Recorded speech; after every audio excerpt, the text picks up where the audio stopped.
What people don't know about trees is that they control our world. We do not hold the dominion over this world that we have always believed. They hold seniority over every other living being on earth. I know it. So when those who threaten the destruction of trees come here, they will find no mercy from me. They came with a darkness in their eyes and evil in their hearts, and no desire for anything other than destruction. The earth was on my side. This was a battle I would not have to fight alone. The wind that whipped my hair whispered to me the secrets for my success. I had to stand my ground until this battle was won. I could not fail. I could not. I stood with my feet in the dirt, the trees surrounding me like a barrier of protection. Only now, I was theirs. Unlike so many times before, when they had saved me from disaster, now I had to save them. I owed them this. Ever since I can remember, I've been fascinated by trees. Growing up, it was seemingly incomprehensible to me how something could start so small, so helpless, and grow into something so mighty and powerful. How something that once could be stepped on by any living being could suddenly crush them in one swift motion. Kind of like me. My mother used to take me to the apple orchard every autumn. One year, as the leaves began to rust and the air pricked up the hairs on my arms, my mother held my hand and led me between the rows of apple trees to the top of a small hill. A single tree stood atop it, magnificent and towering over all the other trees. Her voice spoke softly to me as she recalled the many days she'd spent under the shade of these branches.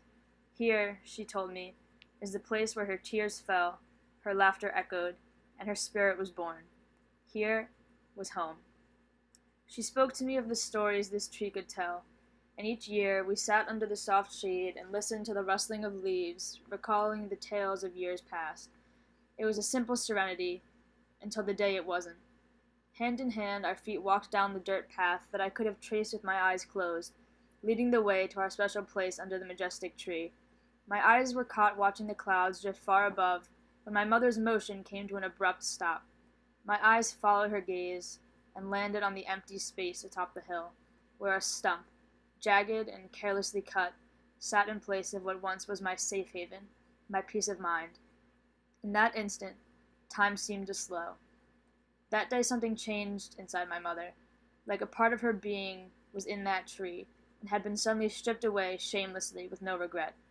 The light in her eyes had faded with the color from the leaves. Her smile cracked like the wood of the broken trunk. It was that moment I knew the heart of the trees beats along with our very own, and I swore I would protect that life at all costs. Now my feet stand firm in my spot, rooted to this ground like all the trees that surround me. My voice is carried by the wind, but my words are forceful. Take your destruction somewhere else. It has no place here. I lock my arms around the trunk of a sturdy tree, sending a clear message to these invaders. If you want to take them down, you'll have to take my life with them. They breathe life into us. We are born from their soil. If they live, so do we. If they die, we all go down beside them. It's a fact of this world we all ignorantly dismiss. As he walks my way, anger visible in the veins of his neck, I keep my stance firm. I keep my chin high. Make him regret every step he takes forward. Go back. Go back. You'll take my body and soul before I let you break down the world around us, before I let you break what broke my mother all those years ago. His eyes pierce into mine, every threat he can conjure.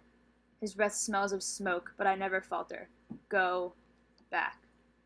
His eyes pierce one last hole in me before his feet carry him out of these woods and far away. I let my breath leave my lungs after what feels like an eternity. This battle is won, but the war rages on. It always will. As long as humans live, so will destruction. I tied my soul to the trees a long time ago. I'd fight this battle until the last tree falls. I'd fight until the world sees the power they hold over us, how much we owe to them alone. Because what people don't know is that trees control our world, and that's the way it's always been.